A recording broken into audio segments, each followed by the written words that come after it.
আচ্ছা, আজ আমরা লর্ড ওয়েলেসলির একটা অসাধারণ কূটনীতির দিকে নজর দেব।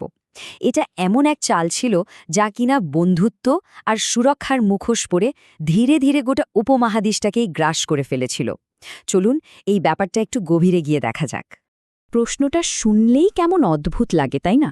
মানে ভাবুন তো একবার, বন্ধুত্বের হাত বাড়িয়ে দিয়ে একটা গোটা সাম্রাজ্য করে তোলা যায়। এটাই ছিল লর্ড ওয়েলেসলির অধীনতামূলক মিত্রতা নীতির মূল চাল, যা ভারতের ইতিহাসের মোড়টাই ঘুরিয়ে দিয়েছিল। দেখুন, কাগজে কলমে দেখলে এই চুক্তিটা কিন্তু দারুণ লোভনীয় ছিল। ব্রিটিশ ইস্ট ইন্ডিয়া কোম্পানি বলতো তারা দেশীয় রাজ্যগুলোকে বাইরের আক্রমণ আর ভেতরের যাবতীয় গোলমাল থেকে রক্ষা করবে। কিন্তু এই সুরক্ষার আড়ালে আসলে কি ছিল, সেটাই তো আসল প্রশ্ন। তাহলে এই যে পলিসিটা, এর পেছনের আসল উদ্দেশ্যটা কি ছিল? এর যিনি স্থপতি গভর্নর জেনারেল লর্ড ওয়েলেসলি, তিনি ঠিক কী চাইছিলেন? চলুন দেখি তার এই মাস্টার প্ল্যানের পেছনে কোন তিনটে মূল কারণ কাজ করছিল। প্রথম কারণটা ছিল ওয়েলেসলির নিজস্ব চিন্তাভাবনা বা ভাবাদর্শ। তিনি মনে প্রাণে বিশ্বাস করতেন যে ব্রিটিশ শাসন আর সভ্যতা ভারতীয়দের থেকে অনেক গুণে ভালো। তার চোখে ভারতীয় শাসকরা ছিলেন দুর্নীতিগ্রস্ত আর অযোগ্য, তাই ভারতের ভালো করার জন্য ব্রিটিশ শাসন প্রতিষ্ঠা করাটা জরুরি ছিল। এরপর আসা যাক দ্বিতীয় কারণে, যেটা ছিল পুরোপুরি অর্থনৈতিক। সেই সময়ে ইংল্যান্ডে শিল্প বিপ্লব চলছে, ফলে সেখানকার কলকারখানার জন্য একদিকে যেমন প্রচুর কাঁচামাল দরকার ছিল, তেমনি তৈরি হওয়া জিনিসপত্র বিক্রির জন্য একটা বিশাল বাজারও দরকার ছিল। ভারতের উপর যদি সম্পূর্ণ নিয়ন্ত্রণ আনা যায়, তাহলে এই দুটো চাহিদাই মিটে যাবে। আর ৩ নম্বর কারণটা ছিল পিওর স্ট্র্যাটেজি।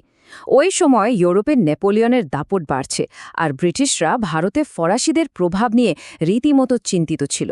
টিপু সুলতান বা সিন্ধিয়ার মতো শাসকরা ফরাসিদের থেকে সাহায্যও চাইছিলেন। ওয়েলেসলি এই ফরাসি জুজুটাকে চিরদিনের মতো শেষ করে দিতে চেয়েছিলেন। এবার আসা যাক সেই জায়গাটায় যেখানে আসল টুইস্টটা লুকিয়ে আছে, মানে চুক্তির শর্তগুলো। এই যে বন্ধুত্ব, এর জন্য ভারতীয় রাজ্যগুলোকে ঠিক কী দাম চোকাতে হয়েছিল। চলুন দেখি এই চুক্তির আড়ালে কি কি শর্ত লুকানো ছিল, যা আসলে ছিল একরকম আত্মসমর্পণেরই দলিল। এই শর্তগুলো যদি একটু খেয়াল করে দেখি, তাহলেই পুরো ব্যাপারটা পরিষ্কার হয়ে যাবে। রাজ্যকে সুরক্ষা দেওয়া হবে, একদম ঠিক, কিন্তু তার বদলে রাজ্যের নিজের খরচায় ব্রিটিশ সৈন্য পুষতে হবে, রাজদরবারে একজন ব্রিটিশ কর্তাকে জায়গা দিতে হবে, আর সবচেয়ে বড় কথা হলো রাজ্যের বিদেশ নীতিটা পুরোপুরি ব্রিটিশদের হাতে চলে যাবে। মানে কার সাথে যুদ্ধ হবে, কার সাথে বন্ধুত্ব হবে, সব তারাই ঠিক করবে। এক কথায় রাজ্যের স্বাধীনতা বলে আর কিছুই প্রায় থাকল না। আর এই যে নিখুঁত একটা ফাঁদ পাতা হলো, সেটা কিন্তু দারুণভাবে কাজেও দিয়েছিল। অত্যন্ত দ্রুত আর কার্যকরভাবে একটার পর একটা ভারতীয় রাজ্য এই চুক্তির জালে জড়িয়ে পড়তে শুরু করল, ঠিক যেন ডোমিনো পড়ার মতো।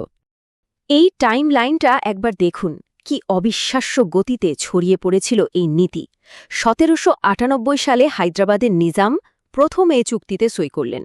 তারপর ১৮০১-এ অযোধ্যা, ১৮০২-এ পেশোয়া, আর তারপর তো একে একে প্রায় সব বড় মারাঠা শক্তি আর রাজপুত রাজ্যগুলো এর অধীনে চলে এলো। স্বাভাবিকভাবেই এই বন্ধুত্বের ফল দুই পক্ষের জন্য কিন্তু একরকম ছিল না, একদমই না। একদিকে ছিল ভারতীয় রাজ্যগুলোর করুণ দশা, আর অন্যদিকে ছিল ব্রিটিশদের ফুলে ফেপে ওঠা। চলুন এই দুই ভিন্ন পরিণতির একটা ছবি দেখা যাক। দেখুন, তফাৎটা একদম দিনের আলোর মতো পরিষ্কার। ভারতীয় রাজ্যগুলো তাদের স্বাধীনতা হারালো, সম্মান হারালো, আর অর্থনৈতিকভাবে পুলপঙ্গু হয়ে গেল। নিজেদের সেনাবাহিনী ভেঙে দিতে হওয়ায় লক্ষ লক্ষ সৈন্য বেকার হয়ে পড়ল। আর অন্যদিকে ব্রিটিশরা ভারতীয়দের টাকাতেই একটা বিশাল সেনাবাহিনী পুষতে শুরু করল, নিজেদের শত্রুদের সরিয়ে দিল, আর ধীরে ধীরে ভারতে সর্বেসর্বা হয়ে উঠল। এর প্রভাব যে কি সাংঘাতিক ছিল, সেটা কিন্তু কোনো ভারতীয় নয়, বরং তৎকালীন এক ব্রিটিশ প্রশাসক স্যার টমাস মুনরোর কথা শুনলেই বোঝা যায়। তিনি নিজের চোখেই দেখেছিলেন যে এই নীতির ফল ছিল শুধুই ধ্বংস আর অবক্ষয়। তাহলে শেষ পর্যন্ত কি দাঁড়ালো? এই যে অধীনাতনালোক মিত্রতা, এটাকে আমরা কি বলবো? সত্যি সত্যি বন্ধুত্ব, নাকি সাম্রাজ্য গড়ার একটা ঠান্ডা মাথার ছক? চলুন এর চূড়ান্ত রায়টা দেখা যাক। ব্রিটিশদের দিক থেকে যদি দেখি, তাহলে বলতেই হবে এটা একটা মাস্টার স্ট্রোক ছিল। এর মাধ্যমে তারা কোনো বড়সড় যুদ্ধ না করেই নিজেদের প্রতিদ্বন্দ্বীদের একেবারে দুর্বল করে দিয়েছিল আর গোটা ভারতে নিজেদের একছত্র আধিপত্য প্রতিষ্ঠার পথটা একদম পরিষ্কার করে নিয়েছিল। এই নীতির আসল উদ্দেশ্যকে হয়তো এর চেয়ে ভালোভাবে আর ব্যাখ্যা করা সম্ভব না। যেমনটা একজন ঐতিহাসিক বলেছিলেন, এই নীতিটা ছিল অনেকটা খাইয়ে দাইয়ে একটা ষাঁড়কে মোটাসোটা করার মতো, যাতে একদিন আয়েশ করে তার মাংস খাওয়া যায়। প্রথমে বন্ধুত্বের হাত, তারপর সুরক্ষার আশ্বাস, আর শেষে সম্পূর্ণ অধীনতা। সাম্রাজ্য গড়ার জন্য এর চেয়ে নিখুঁত আর নির্মম কৌশল ইতিহাসে সত্যি খুব কমই দেখা গেছে।